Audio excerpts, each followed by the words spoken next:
जय हिंद मेरे प्यारे साथी, आप सब कैसे हैं। मुझे उम्मीद है कि आप सभी लोग अच्छे होंगे। आज हम आप लोगों के लिए लेकर आ गए हैं कक्षा 10 के विज्ञान का मॉडल पेपर्स, जो हमारे बोर्ड एग्जाम में पूछे जाने वाले प्रश्न हैं, उन्हीं का आज हम अच्छे से सॉल्यूशंस करेंगे।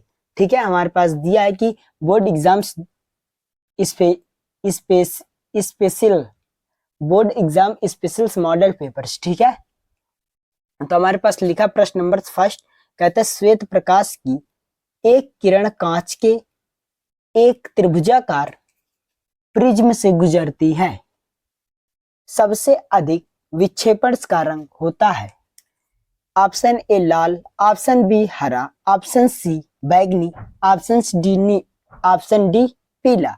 तो कहता है श्वेत प्रकाश की एक किरण कांच के त्रिभुजाकार प्रिज्म से गुजरती है, तो उसमें जो सबसे अधिक जो विक्षेपण से होता है हमारे पास किस में होता है? बैगनी में होता है।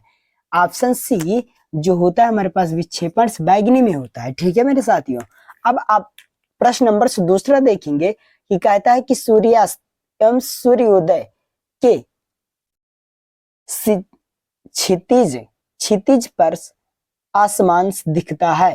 क्षितिज पर जो आसमान दिखता है वो कैसे दिखता है? ऑप्शन ए श्वेताभ, ऑप्शन बी रक्ताभ, ऑप्शन सी नीलाभ, ऑप्शन डी कृष्णाभ। तो हमारे पास कह सकते हैं कि जो सूरज हमारे पास होता है वो सूर्यास्त के बाद मतलब सुबह होने के पास और डूबने पर वो कौन सा कलर दिखाई देता है, ये पूछ रहा है प्रश्न में। तो हमारे पास ऑप्शन ए दिया है श्वेताभ, ऑप्शन बी दिया रक्ताभ, ऑप्शन सी दिया नीलाभ, ऑप्शन डी दिया कृष्णाभ। तो हमारे पास जो दिखाई देता है ऑप्शन बी दिखाई देता है, रक्ताभ है उसका मतलब। रक्ताभ मतलब थोड़ा वो खून की टाइप से, मतलब क्या है, सूरज का लाल रंग दिखाई देता है, रक्ताभ। ठीक है, रक्त की तरह। तो प्रश्न नंबर 3 कहता है कि अवतल के सामने स्थित किसी बिंदु से गुजरने वाली प्रत्येक प्रकाश की किरण दर्पण से परावर्तन के बाद वापस उसी बिंदु से पुनः गुजरती है। ये क्वेश्चन बहुत इंपॉर्टेंट है। 2023 और 25 में क्वेश्चन पूछा गया है। ऑप्शन ए कहता है कि दर्पण का ध्रुव, ऑप्शन बी दर्पण का फोकस, ऑप्शन सी दर्पण का वक्रता केंद्र, उपयुक्त में से कोई भी नहीं। तो हमारे पास कहता है दर्पण से परावर्तन के बाद वापस बिंदु से पुनः गुजरती है, तो हमारे पास क्या होता है? ऑप्शन सी दर्पण का वक्रता केंद्र होता है। ठीक है, अब क्वेश्चन नंबर चौथा देखेंगे कि किसी वस्तु का सीधा आभासी वेग वस्तु से छोटा प्रतिबिंब देखने के लिए कौन से लेंस का प्रयोग करना होगा। ये क्वेश्चन 2024 और 25 में क्वेश्चन पूछा गया है। तो लेंस का कौन सा लेंस हम प्रयोग करेंगे? ऑप्शन से उत्तल, ऑप्शन बी अवतल, ऑप्शन सी समतल, ऑप्शन डी उपयुक्त में से कोई भी नहीं। तो हमारे पास हम इसको बताएंगे। ठीक है, तो हमारे पास क्या कहता है कि कहते हैं सीधा आभासी वस्तु से छोटे प्रतिबिंब देखने के लिए कौन सा लेंस प्रयोग किया जाता है। आप सभी लोग बताइएगा मेरे साथियों कौन सा प्रयोग किया जाता है। ठीक है, तो जो प्रयोग किया जाता है हमारे पास अवतल लेंस प्रयोग किया जाता है। ठीक है, प्रश्न नंबर 5 कहता है कि एक विद्युत परिपथ में बहने वाली विद्युत धारा की इकाई होती है। Option A volt, option B amperes, option C ohm, option D watt. ठीक है, तो हमारे पास विद्युत धारा परिपथ में बहने वाली विद्युत धारा की इकाई मतलब आई कमान पूछ रहा है मेरे साथियों, जो हो जाएगा ऑप्शन बी हमारे पास होगा। इसमें ऑप्शन बी हम टिक मारेंगे। ठीक, अब प्रश्न नंबर और देखो ऑप्शन बी इसका एम्पियर है। ठीक, मात्रक विद्युत धारा का मात्रक क्या? एम्पियर्स। और वोल्ट का मात्रक क्या होता है? इसी तरह ओम का मात्रक वाट का मात्रक होता है मेरे साथियों क्या? शक्ति। ठीक है, ओम का मात्रक होता है हमारे पास प्रतिरोध। ठीक है, ओम का मात्रक प्रतिरोध होता है और वोल्ट का होता है विभव। वोल्ट का मात्रक V। ठीक है, ये हमने मात्रक भी लिख दिया। अब आप प्रश्न नंबर 6 कहता है कि पानी से भरे कांच के बीकर्स में रखा नींबू पार्श्व से देखने पर अपने वास्तविक आकार से बड़ा प्रतीत होता है, इसके लिए उत्तरदायी प्रकाशीय परिघटना है। ऑप्शन से परावर्तन, ऑप्शन बी ध्रुवंश, ऑप्शन सी प्रकीर्णन, ऑप्शन डी अपवर्तंश। ठीक है, तो हम बता सकते हैं कि कौन सा है अपवर्तंश। ठीक है, तो इसके बाद हम अगला क्वेश्चन आगे देखेंगे, 7वां क्वेश्चन हम देखेंगे मेरे प्यारे। अब हम क्वेश्चन 7वां देखेंगे। अब आगे क्वेश्चन उसी में देखेंगे। हम 7वां क्वेश्चन देखेंगे कि कहते हैं कि किसी लेंस की क्षमता की इकाई होती है। कहते हैं किसी लेंस की क्षमता की इकाई होती है, क्या होती है इकाई? Option A metre, option B metre, option A metre, option B metre गुणे सेकंड, ऑप्शन सी प्रति मीटर, ऑप्शन डी इनमें से कोई नहीं। अब कहते हैं किसी क्षमता मतलब कहते हैं लेंस की, लेंस जो होता है, यहाँ देखो मैं समझा दे रहा हूँ। कहता है लेंस की क्षमता, लेंस की जो क्षमता का मात्रक हो तो एक होता है डायोप्टर्स और एक और होता है इसका एक मात्रक होता है डायोप्टर्स। ठीक है, जिसे डी से प्रदर्शित करते हैं, और एक और मात्रक होता है जिसको कहते हैं प्रति क्या प्रति मीटर। ये भी होता है, ये भी इंपॉर्टेंट है, इसको भी याद रखना है। ठीक है, तो हमारे पास ऑप्शन सी क्या हो जाएगा, प्रति मीटर। ठीक है, अब यहाँ पास इसको हम इरेज कर रहे हैं। ठीक,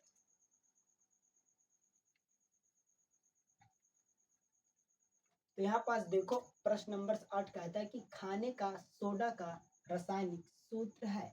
खाने का सोडा का क्या है रासायनिक सूत्र, यहाँ 3 रह गया। ठीक है, अब यहाँ पास देखो option C Na2CO3 into 10H2, option B NaHCO3, option C Na2SO4 into 10H2, option D NaCl। तो इसमें खाने का सोडा मतलब खाने का सोडा कहता है, तो इसमें ऑप्शन बी हो जाएगा। क्या है खाने का सोडा, ऑप्शन बी हो जाएगा। ठीक है साथियों, अब देखो क्वेश्चन नंबर 9 कहता है कि प्रश्न नंबर 9 साधारण ताप पर द्रव धातु है। साधारण ताप पर क्या है द्रव धातु है। Option A Mg, option B Cu, option C Cr, option D Hg। द्रव धातु बोल दिया, तो हमारे पास द्रव धातु क्या हो जाएगी Hg मतलब पारा। Hg क्या होता है पारा। ठीक है, और यहाँ पर देखो 10 प्रश्न नंबर 10 कहता है कि जस्ता धातु तनु HCl से क्रिया निम्नलिखित में से कौन सी गैस उत्सर्जित करती है।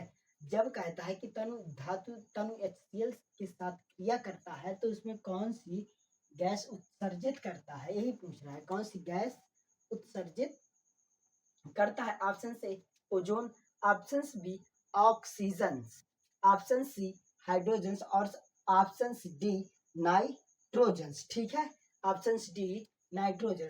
तो हमारे पास कौन सा HCl के साथ जब निम्नलिखित में से अभिक्रिया करेगा जस्ता धातु तनु HCl के साथ जब अभिक्रिया कराएगा तो कौन सी धातु प्राप्त होगी हमारे पास हाइड्रोजन। ठीक है, हाइड्रोजन। प्रश्न नंबर 11 कहता है कि शुद्ध जल का पीएच मान होता है। शुद्ध जल का पीएच मान मेरे साथियों, ये तो क्वेश्चन ये प्रश्न आपको सबको पता होगा। शुद्ध जल का पीएच मान कितना होता है। Option A 0, option B 1, option C 7, option D 14। तो शुद्ध जल का जो पीएच मान होता है ऑप्शन सी 7 होता है। क्या होता है 7 होता है। ठीक है, अब प्रश्न नंबर 12 देखेंगे कि अमलगम होता है। अमलगम क्या होता है। ऑप्शन से उपधातु, ऑप्शन बी मिश्र धातु, ऑप्शन सी यौगिक, ऑप्शन डी विष समांगी, ऑप्शन डी विषवांगी। कहता है कि अमलगम होता है, क्या होता है, ऑप्शन बी हो जाएगा मेरे साथियों, बी क्या हो जाएगा, मिश्र धातु ही क्या अमलगम होता है।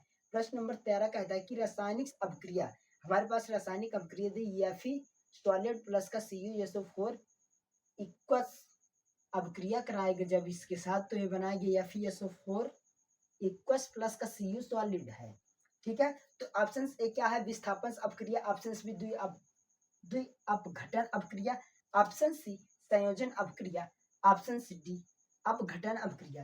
तो ये सिंपल दिख रहा है भाई, हमारे पास कौन सी अपक्रिया है, ऑप्शन ए विस्थापन अपक्रिया होती है। अब इसके बाद तो आप क्वेश्चन नंबर 14 हम उसी में आगे देखेंगे कि द्विखंडन विधि द्वारा जनन होता है। ऑप्शन ए पैरामीशियम में, ऑप्शन बी अमीबा में, ऑप्शन सी यूग्लिना में, अर्थात ऑप्शन डी उपयुक्त सभी में। जो कहता है विखंडन द्वारा विधि, कहते विखंडन विधि द्वारा जनन, तो पैरामीशियम में भी होता है, अमीबा में भी होता है और यूग्लिना में भी होता है। तो हमारे पास ऑप्शन डी नंबर क्या हो जाएगा, क्वेश्चन सही हो जाएगा, राइट हो जाएगा, ठीक है। अब क्वेश्चन नंबर 15 क्या कहता है कि हमारे पास क्वेश्चन नंबर 15 कहता है कि आलिंद वे निलय किसी मानव, कहता है कि 15 क्वेश्चन, आलिंद वे निलय किस मानव अंग के भाग होते हैं, कहते हैं किस मानव अंग के भाग होते, ऑप्शन ए हृदय, ऑप्शन बी यकृत, ऑप्शन सी वक्र, ऑप्शन डी मस्तिष्क। इसमें आपको बताना है, आप लोगों को बताओ आप लोग कमेंट करके कि अलिंद व निलय किस मानव अंग के भाग होते हैं, ठीक है। वो होता है ऑप्शन ए हृदय के, क्या होता है, ऑप्शन ए हृदय के, ठीक है। अब यहाँ क्वेश्चन नंबर 16 देखेंगे, कहता है कि 16 क्वेश्चन नंबर 16 प्रश्न नंबर 16, तो निम्न में से कौन सा या कौन पादप हार्मोन नहीं है, निम्न में से कौन सा पादप हार्मोन नहीं है, option A oxygen, option B से option A oxygen, option B gibberellin क्या है, option B gibberellin, option C क्या है इंसुलिन, ऑप्शन डी साइटोकाइनिन्स। तो इसमें कहते हैं निम्न में से कौन सा पादप हार्मोन्स है, तो ऑप्शन सी हो जाएगा इंसुलिन, ठीक है। आप प्रश्न नंबर 17 देखेंगे, 17 मतलब 17 वाला क्वेश्चन जो कहता है कि पुष्प के जनन अंग होते हैं, या कह सकते हैं कि पुष्प के जनन अंग है, ठीक है। तो ऑप्शन ए वाह, दल, पुंज एवं पुंकेसर, ऑप्शन बी पुंकेसर एवं स्त्री केसर, ऑप्शन सी दल पुंज एवं स्त्री केसर, ऑप्शन डी स्त्री केसर एवं दल पुंज। तो ऑप्शन इसमें बी हो जाएगा, क्या हो जाएगा, बी पुंकेसर एवं स्त्री केसर हो जाएगा। ये मतलब बहुत इंपॉर्टेंट क्वेश्चन है मेरे साथियों, इसको मैंने मतलब मैं गारंटी के साथ कह सकता हूँ कि यही क्वेश्चंस बोर्ड में आएंगे मेरे साथियों, ठीक है। आप चाहे हाफ ईयरली का पेपर उठा के देख लीजिए, ठीक है। यही क्वेश्चन सब क्वेश्चंस पूछे गए हैं, यही क्वेश्चंस हमारे बोर्ड एग्जाम में भी आ सकते हैं, ठीक है। तो हमारे पास अब आगे हम देखेंगे, हमारे पास 18 क्वेश्चन कहता है कि प्रश्न नंबर 18 कहते हैं मिंडल्स ने गणित एवं विज्ञान का अध्ययन किस विश्वविद्यालय में किया था, गणित और कहता है कि मिंडल ने गणित एवं विज्ञान का अध्ययन किस विश्वविद्यालय में किया था, ऑप्शन ए ऑक्सफोर्ड विश्वविद्यालय, ऑप्शन बी मद्रास विश्वविद्यालय, ऑप्शन सी विनया विश्वविद्यालय, ऑप्शन डी पेरिस विश्वविद्यालय। तो किस में किया था हम बता सकते हैं, ऑप्शन सी हो जाएगा हमारे पास राइट। क्यों, ऑप्शन सी हो जाएगा विनया विश्वविद्यालय, क्या है, विनया विश्वविद्यालय। आप अब प्रश्न नंबर 19 देखेंगे कि मिंडल्स के अनुसार निम्न युग में से कौन प्रभावी लक्षण होता है, ऑप्शन ए हो जाएगा लंबा तना वे झुर्रीदार बीज, ऑप्शन बी हो जाएगा लंबा तना वे गोला बीज, और ऑप्शन सी हो जाएगा, ऑप्शन सी हो जाएगा लंबा तना वे हरे बीज, और ऑप्शन डी हो जाएगा उपयुक्त में से कोई नहीं। तो हम यहाँ बता सकते हैं कि मिंडल ने किस अनुसार निम्न युग में से कौन प्रभावी लक्षण होते हैं, तो हम बता सकते हैं लंबा तना वे गोला बीज, ऑप्शन बी नंबर। ठीक है, अब हमारे पास होता है 20वां क्वेश्चन, कहता है कि अपोहन अपोहन संबंधित होता है, अपोहन संबंधित होता है ऑप्शन ए पोषण से, ऑप्शन बी श्वसन से, ऑप्शन सी उत्सर्जन से, ऑप्शन डी किससे, परिवहन से। आपको बताना है, आप लोग इसको कमेंट में बताइएगा, मैं ही बता देता हूँ। चलो ऑप्शन सी हो जाएगा मेरे साथियों। ठीक है, तो अब इसके आगे हम और देखेंगे क्वेश्चन ही। ठीक है मेरे साथियों, जय हिंद। फर्स्ट कहता है कि किसी लेंस द्वारा उत्पन्न आवर्धन से क्या अभिप्राय है। सेकंड क्वेश्चन अपवर्तन के नियम लिखिए। तो क्वेश्चन हम फर्स्ट नंबर कहता है आवर्धन,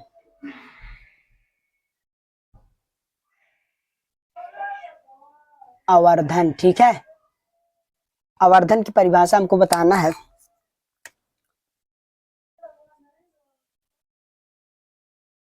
किसी वस्तु के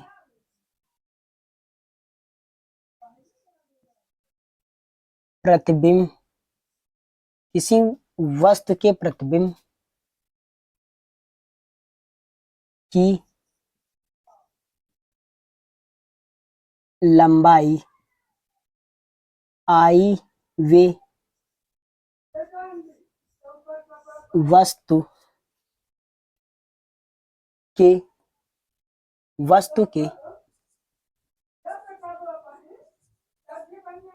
लंबाई को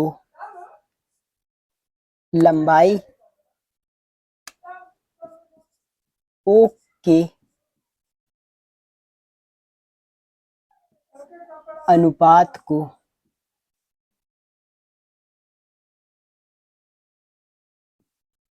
आवर्धन कहते हैं। ठीक है, तो हम आवर्धन की परिभाषा दे दी। ठीक है, इसे यम से प्रदर्शित करते हैं। ठीक है, अब यम इक्वल टू फार्मूला होता है ओ अपान आई। ठीक है, ओ अपान आई ये हमारे पास फार्मूला होता है, सॉरी ओ अपान आई नहीं होगा। ठीक है, यम इक्वल टू फार्मूला होता है आई अपान ओ, ये हमारे पास फार्मूला होता है। ठीक है, अब एक फार्मूला और यहाँ लिख लो, वस्तु के लिए, किसके लिए, प्रतिबिंब के लिए, सॉरी दर्पण के लिए,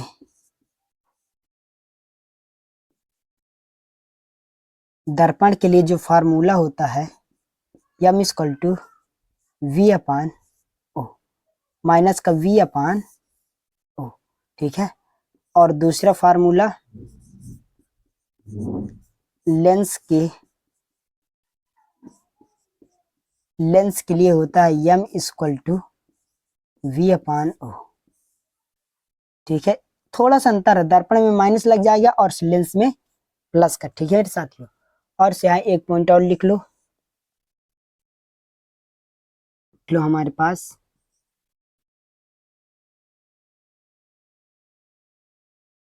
आभासी प्रतिबिंब के लिए, आभासी प्रतिबिंब के लिए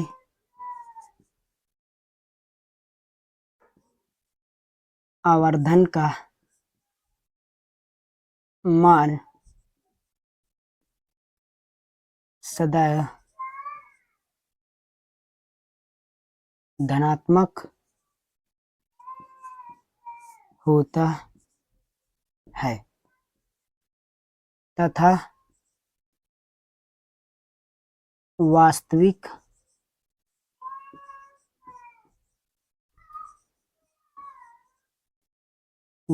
प्रतिबिंब के लिए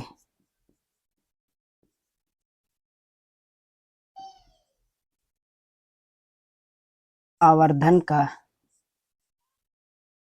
मान सदैव ऋणात्मक होता है। ठीक है मेरे साथियों, तो हमने पहला क्वेश्चन को हमने हल कर लिया, अब दूसरा क्वेश्चन हल करेंगे। ठीक साथियों, तो हमारा पहला क्वेश्चन होगा, अब दूसरा क्वेश्चन हल करेंगे, इसको इरेज करेंगे। ठीक है, आप लोग इसे लिख लेना।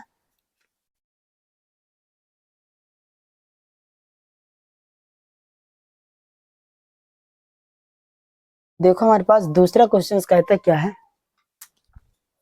अपवर्तन के नियम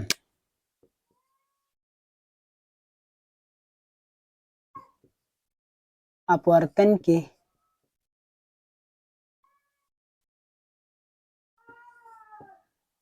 के नियम है। ठीक है, क्या है अपवर्तन के नियम, तो इसमें लिखेंगे पहला, इसमें नियम अपवर्तन का कहता क्या है कि हमने एक ये बनाया,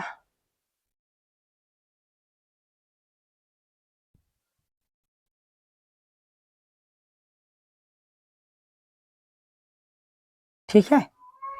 अब अगर हमने यहां से किरण डालेंगे तो हमारे पास ऐसे विक्षेपण होगी, ऐसे क्या है परावर्तित अपवर्तित होगी। ठीक है, इसे थोड़ा अच्छे से बनाएं। ठीक है,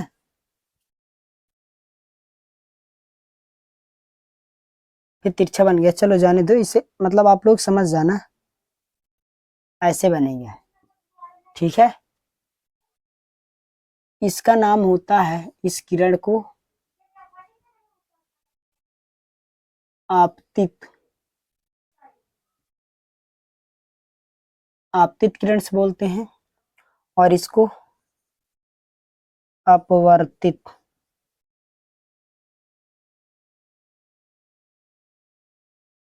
अपवर्तित किरण, इसको क्या बोलते हैं अपवर्तित अपवर्तित किरण कहते हैं। ठीक है, और आपतित किरण के बीच का एक कोण क्या होता है आई, और एक कोण होता है आर। ठीक है, कोण आर कोण आई को क्या बोलते हैं आपतन कोण, कोण आर को क्या बोलते हैं अपवर्तन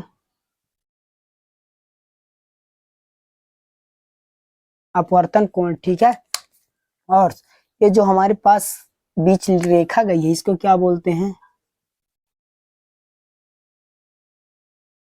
अभिलंब। ठीक है, इसको अभिलंब बोलते हैं। अब इसके हम दो नियम देखेंगे। ठीक है, प्रथम नियम,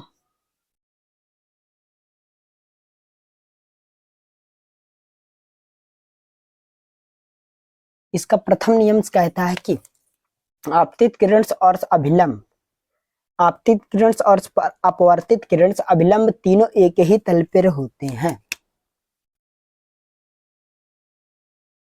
आपतित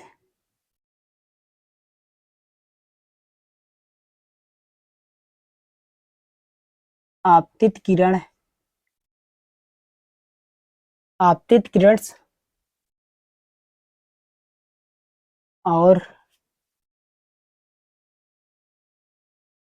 अपवर्तित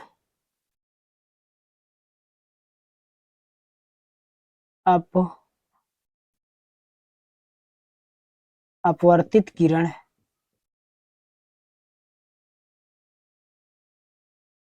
तथा अभिलंब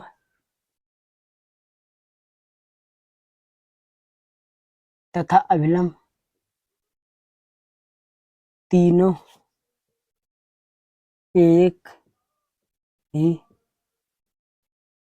तल में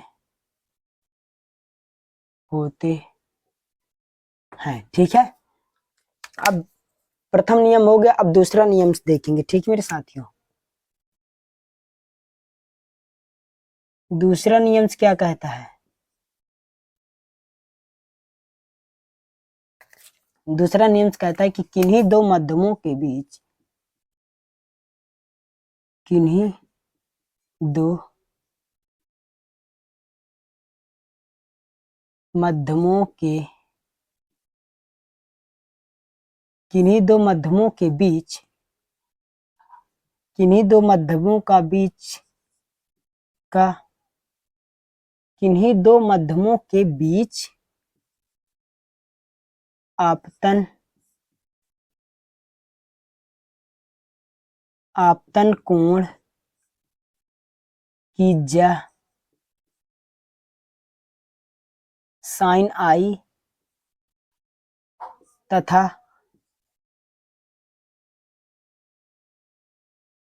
अपवर्तन,